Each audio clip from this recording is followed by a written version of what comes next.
വളരെ വേണ്ടപ്പെട്ട ഒരാൾ ഫ്രഷേഴ്സ് ഡേക്ക് ആണെങ്കിലും അവളോട് സീനിയേഴ്സ് ചോദിച്ചു എന്താ അവന് താല്പര്യം വെച്ചപ്പോൾ ആക്ട്രസ് ആവാനാണെന്ന് പറഞ്ഞു. അങ്ങനെ അവിടെ സ്റ്റേജിൽ മറ്റേ മണിച്ചിത്രത്താഴിലെ ഗംഗയായിട്ടൊന്ന് കാണിച്ചിട്ടുണ്ടായിരുന്നു.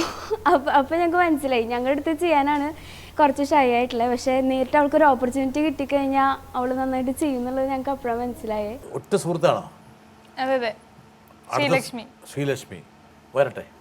ചേച്ചിയോട് എനിക്കൊരു ചോദ്യം ചോദിക്കാനുണ്ട്. ഇനിയൊരു ചാൻസ് കിട്ടിയാൽ ആരുടെ കൂടെ അഭിനയിക്കാനാണ് താല്പര്യമുള്ളത്? ഇനിയൊരു ചാൻസ് കിട്ടിയാൽ ആരുടെ കൂടെ അഭിനയിക്കും? ഉറപ്പായിട്ടും ഷാറൂഖ് ഖാന്റെ കൂടെ ആയിരിക്കുമെന്ന് ആയിരിക്കും. അത് പറയാൻ വേണ്ടിയിട്ടാണ് അവൻ പറയുന്നത്. അല്ല, അവന് വേണ്ട ഉത്തരം അതല്ല. എന്താണ്? അവന് ഏറ്റവും ഇഷ്ടം വിജയനെയാണ്. വിജയ് ഫാനാണ്. അതെ, വിജയ് ഫാനാണ്. അപ്പൊ അവനെപ്പോഴും അതാണ് എന്നോട് പറയാറ്, എനിക്ക് വിജയനെ കാണിച്ചു തരുമോ, എനിക്ക് വിജയനെ കാണാൻ ഒരു ചാൻസ് ഉണ്ടാക്കി തരുമോ. അങ്ങനെ അപ്പൊ അങ്ങനെയാണ് ചേച്ചി വിജയന്റെ കൂടെ അഭിനയിച്ചാൽ മാത്രമേ ആ ഒരു ചാൻസ് കിട്ടുള്ളൂ. പക്ഷെ സംവിധാനം പറയാതിരിക്കണം കേട്ടോ. വിജയാണെങ്കിൽ ഞാൻ തന്നെ ആ ഒരു കണ്ടീഷൻ. പിന്നെ ഒരു പാവപ്പെട്ടവരോട് ഇരിപ്പെട്ടെന്നുള്ള കാര്യം